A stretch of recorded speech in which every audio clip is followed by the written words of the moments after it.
بەپێی ئاماری ساڵی 2020 لە عێراقدا لە سەیە هەفتای خەڵکی عێراق مۆبایل بەکاردەهێنن. سڵاوتان لێبێت ئەمڕۆ دەپرسین ئایا هاوڵاتیان تا چەند مۆبایل بەکاردەهێنن بۆ برەودان بە تواناکانیان بە تایبەتی گەنجان. بینەرمان بن ڕای هاوڵاتیان وەردەگرین.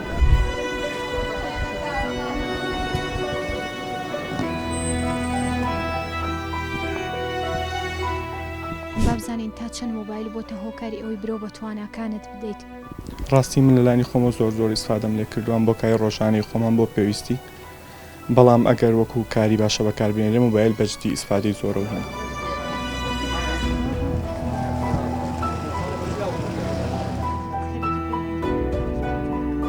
مۆبایل ئیسفادەی لێ یەکەین. ئەگەر مۆبایل نەبێ زۆر زۆرشی پێکەین مۆبایل لەگەڵ ئێمە لەگەڵ سینە لەگەڵ وڵاتانە کەشتی دیەکەی مۆبایلی شەکەین. ئای مۆبایل نەبێ ومە ناچین بۆ سین 3 ساڵیشە ئێمە ناچین بۆ وڵاتیان بۆ دەرەوە، بەس مۆبایلش دەکڕین. مۆبایل ئیسفادەی هەیە، بەس ئێمە وای لێ هاتووە منتەرێتەوە کارێکی کردووە، خەڵک وای لێ شتی خراپایی کردووە کە مۆبایل خێزەون بووە.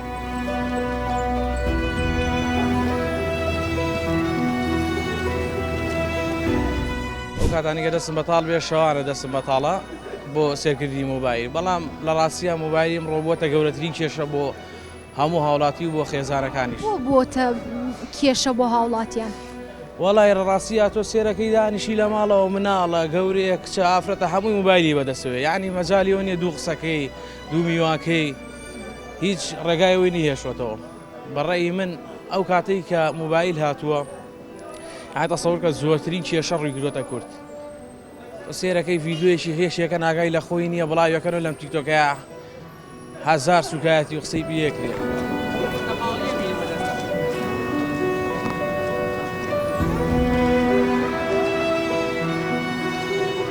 مۆبایل ئاسانکاری زۆر ئەکات بۆ ئیش و کارەکان و هەروەها بۆ سێچین لە کاتێکا تۆ لەوانەیە لە ماڵەوە لاپتۆپت دەبێت بەڵام لە ڕێگایە پێویستی پێوێ مەسەلەن بۆ ڕێگوبان GPS، ینی ئەوە ڕێپیشاندەرێکی باشەکەیەکی ئەچی بۆ شارێکی تر ڕێگەکەت پیشانەیە کاتەکەت بۆ کەمەکاتەوە و هەروەها تێچوونیش کولفەی بنزینی کەمتر سەرفەکەی لەو کاتەیە.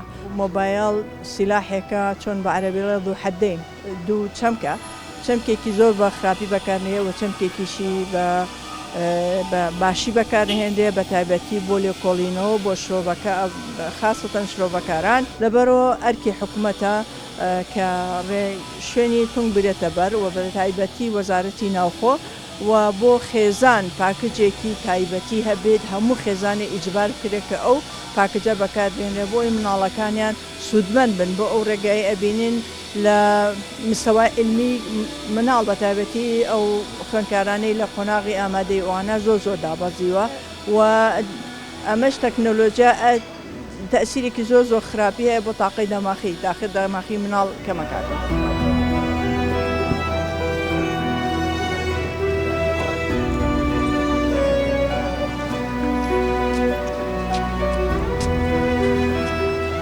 ئەوەی گوێبستی بۆن ڕای هاوڵاتیان بۆ سەبارەت بە بەکارهێنانی مۆبایل بە تایبەتی لەلایەن گەنجەوە یەکێک لە هاوڵاتیەکان پێی وابوو دەبێت ڕێگای یاسایی باشتر بگیرێتە بەر بۆ ئەوەی هاوڵاتیان بتوانن بە شێوەیەکی تەندروست مۆبایل بەکاربهێنن. تا بەرنامەیەکی تر و تەوەرێکی تر بەخواتان ئەسپێرم، خواتان لەگەڵ.